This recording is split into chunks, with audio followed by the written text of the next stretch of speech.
Reciban un cordial saludo, soy el estudiante Iván Cuenca Vergara y en el presente video estaremos hablando de lo que es los nervios craneales, en específico lo que es el noveno, décimo, onceavo y doceavo par, o sea el glosofaringio, el neumogástrico o vago, el espinal y el hipogloso. Para empezar vamos a hablar de lo que sería el nervio glosofaringio, el cual es un nervio mixto, pues posee fibras sensitivas, motoras y vegetativas. Sus fibras motoras van a inervar a lo que serían los músculos faringeos y de la lengua. Sus fibras sensitivas inervan a lo que son la mucosa de la faringe y al tercio posterior de la mucosa lingual. Y sus fibras vegetativas inervan a lo que sería la parótida. En cuanto a su origen, tenemos que las fibras motoras se originan del bulbo raquídeo, específicamente del núcleo ambiguo en su tercio superior.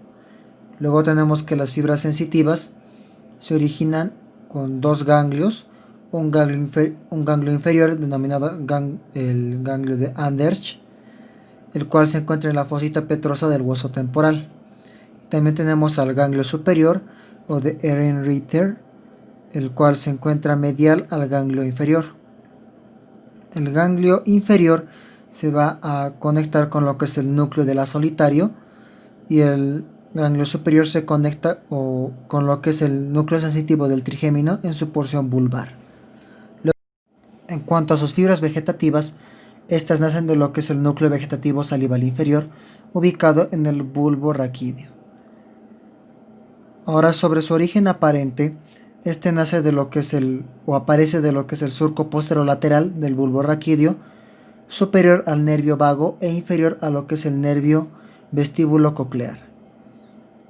Son de 5 a 6 filetes que se unen y conforman el nervio glosofaringio. Su trayectoria es anterior y lateralmente, y emergiendo así del orificio yugular, y desciende en curva, cuya concavidad es anterior, y termina en la base de la lengua. Aquí se observa el nervio glosofaríngeo, el noveno nervio craneal. Es muy pequeño. Justo por debajo se encuentra el vago, el décimo nervio craneal, emergiendo por medio de una gran raíz y de una línea de fibras más pequeñas que salen de la médula hacia abajo hasta aquí.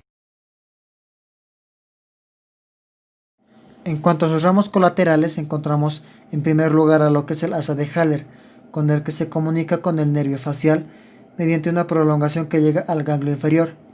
Luego tenemos al nervio timpánico o de Jacobson, el cual nace del ganglio inferior y se continúa al agujero timpánico. Desde aquí se encuentran unas dos ramificaciones anteriores, dos ramificaciones posteriores y dos ramificaciones superiores. Las ramificaciones anteriores serían el tubárico, que iría hasta la trompa auditiva, y el carótido timpánico.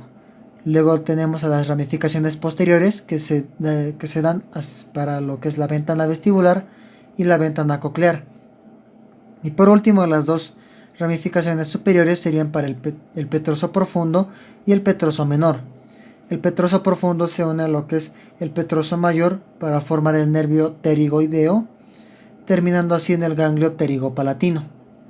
Y luego el petroso menor se une con el plexo timpánico para conformar lo que es el ganglio óptico y se une así al nervio auricular, llegando hasta la glándula parótida.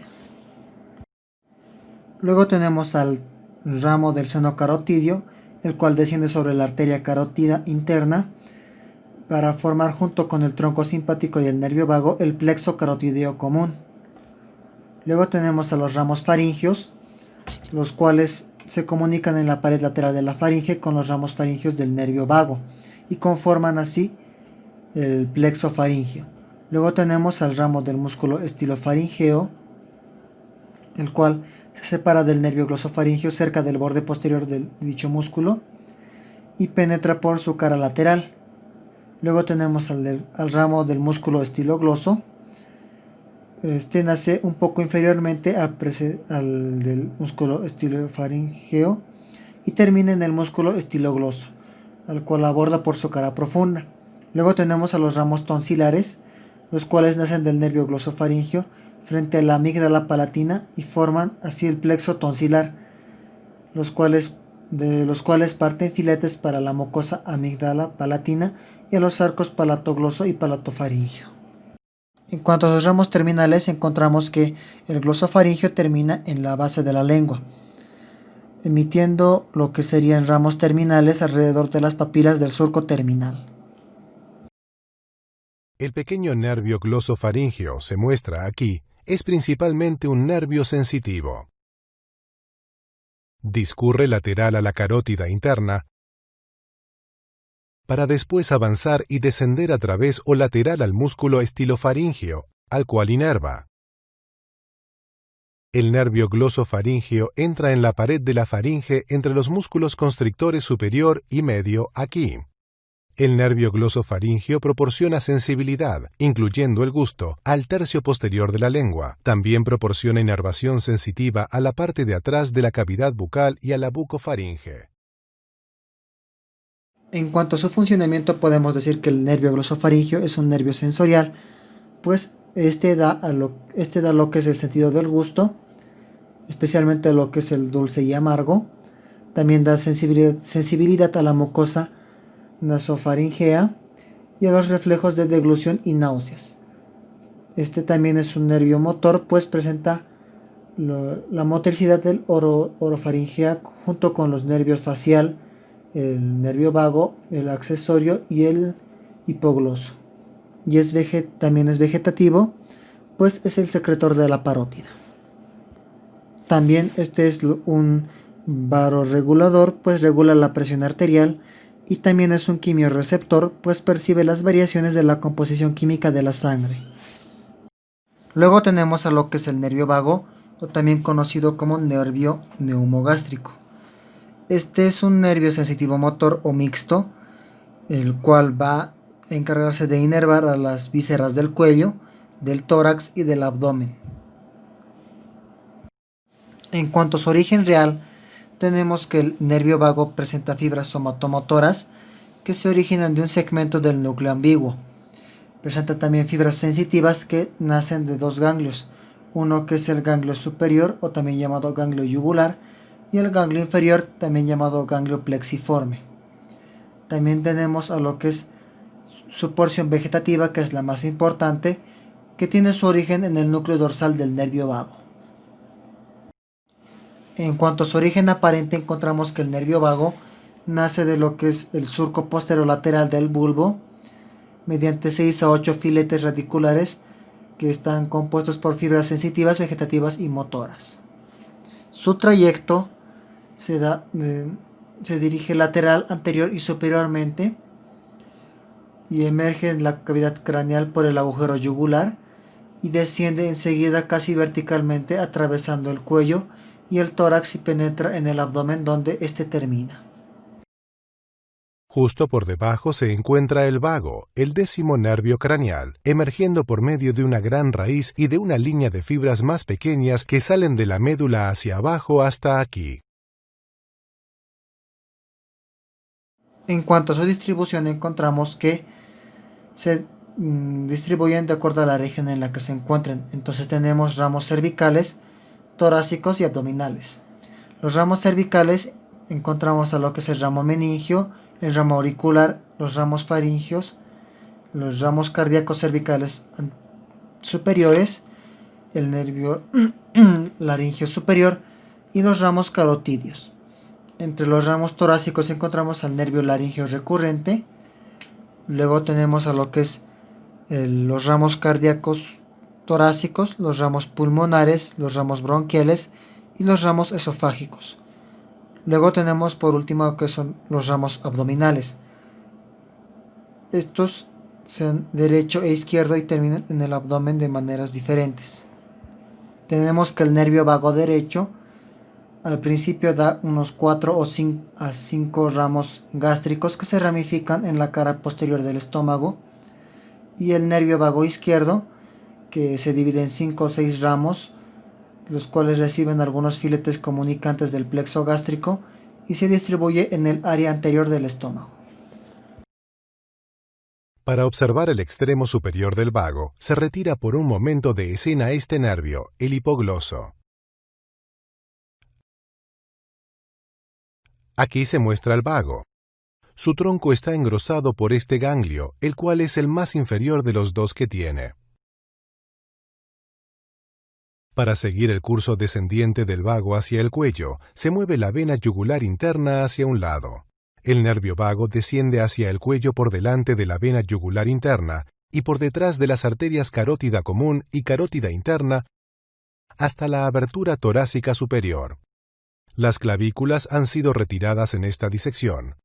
Aquí estarían ubicadas. Esta es la primera costilla. El nervio vago continúa hacia abajo dentro del tórax. Su curso posterior se verá en el tercer video de este atlas. El nervio vago posee ramos importantes en el cuello. Se retiran las arterias carótida interna y común para observarlos. En la parte superior del cuello, el nervio vago da origen a uno o varios ramos faringios y a este gran ramo, el nervio laringio superior. Más abajo en el tórax, el nervio vago da origen a un importante nervio, el nervio laringio recurrente, el cual observaremos en un momento. El ramo o ramos faringios del vago entran en la pared de la faringe. Inervan los músculos constrictores superior y medio, así como todos los músculos del paladar excepto el músculo tensor del paladar. El nervio laringio superior discurre hacia abajo y adelante hacia la hipofaringe. Seguiremos el curso de este nervio en otra disección. El hueso hioides se encuentra aquí y el cartílago tiroides aquí. El nervio laringio superior, localizado aquí, se divide en un ramo externo y otro interno. El ramo interno entra en la pared de la hipofaringe pasando a través de la membrana tiroidoidea, aquí. Proporciona inervación sensitiva a la hipofaringe, la epiglotis y la parte de la laringe situada sobre las cuerdas vocales. El ramo externo da inervación motora a los músculos cricotiroideo y constrictor inferior. Observemos ahora el nervio laringio recurrente. Para ello nos trasladamos a otra disección, en la cual se ha retirado la vena yugular interna que se encontraba aquí. Aquí se muestra la arteria carótida común y aquí el nervio vago. Aquí debajo, cuando el vago discurre por delante de la arteria subclavia, da origen al nervio laringio recurrente. Como ya observamos en el tercer video, el nervio laringio recurrente rodea la arteria subclavia a la derecha y rodea el arco de la aorta a la izquierda. Para observar el nervio laringio recurrente en esta dirección, se retira la arteria carótida común. Aquí puede observarse el nervio laringio recurrente. Asciende medialmente a lo largo de la tráquea y discurre por detrás del polo inferior de la glándula tiroides. Para seguir su curso, se retiran la glándula tiroides y los músculos infraioideos. Aquí se muestra el extremo superior de la tráquea, uniéndose al cartílago cricoideo, localizado aquí. Este es el músculo cricotiroideo. Aquí se muestra el nervio laringio recurrente. Tiene un trayecto ascendente y alcanza la laringe por detrás del arco del cartílago cricoides aquí. En su curso ascendente, cruza por las ramas de la arteria tiroidea inferior o pasa entre las mismas, como en este caso. El nervio laringio recurrente da inervación motora a todos los músculos de la laringe, excepto al cricotiroideo, y también proporciona sensibilidad a la laringe por debajo de las cuerdas vocales. En cuanto a su funcionalidad, encontramos que el nervio vago conduce a la sensibilidad de lo que es la región retroauricular de la oreja y de una porción del conducto auditivo externo. También recibe las impresiones gustativas de la base de la lengua, además de conducir la sensibilidad propioceptiva de las mucosas laringofaringe y de la laringe. En cuanto a su funcionalidad motora, junto con el glosofaringio y el accesorio, inerva lo que es la musculatura de los músculos constrictores medio e inferior de la faringe e interviene de manera importante en las últimas etapas de la deglución. Y también desempeña lo que es una función esencial en la fonación.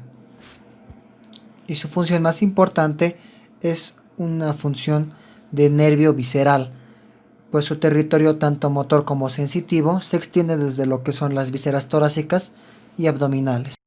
Luego tenemos el nervio accesorio, el cual termina en parte en lo que es el nervio vago y en parte en lo que es el músculo los músculos esternocleidomastoideo y trapecio. En cuanto a su origen real, encontramos que tiene dos raíces, una espinal medular y otra craneal que es vulvar. La raíz espinal es a la vez motora, sensitiva y vegetativa, y la raíz craneal nace de un núcleo que es la continuación inferior del núcleo ambiguo. En cuanto a su origen aparente, tenemos que su raíz espinal está formada por numerosos filetes que salen del cordón lateral de la médula anteriormente a lo que son las raíces espinales posteriores, y la raíz craneal, que comprende de 4 a 5 filetes radiculares que salen del surco posterolateral del bulbo y se encuentra inferiormente a las raíces del nervio vago. Su trayecto, tenemos que la raíz espinal asciende por el conducto vertebral, penetra en el cráneo por el agujero magno y se une a la raíz craneal cerca del agujero yugular. Luego tenemos a sus ramos, entre los cuales encontramos a dos ramos, uno interno y uno externo. El ramo interno se une al nervio vago y contribuye a lo que es la inervación del velo del paladar, la faringe y la laringe.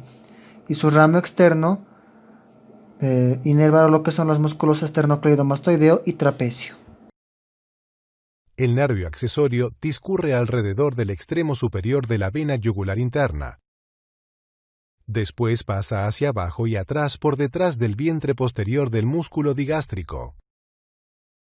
El nervio discurre por debajo del esternocleidomastoideo, que se agrega a la imagen.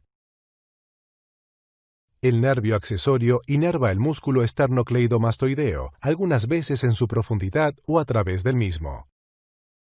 Emergiendo cerca del borde posterior del esternocleidomastoideo, el nervio accesorio discurre hacia abajo y hacia atrás a través del músculo esplenio y pasa por debajo del otro músculo que inerva, el trapecio. En cuanto a su funcionalidad, tenemos que conduce a la sensibilidad propioceptiva de los músculos que inerva y por lo que desempeña un papel importante en lo que es el tono de los músculos del cuello. Es sobre todo un nervio motor.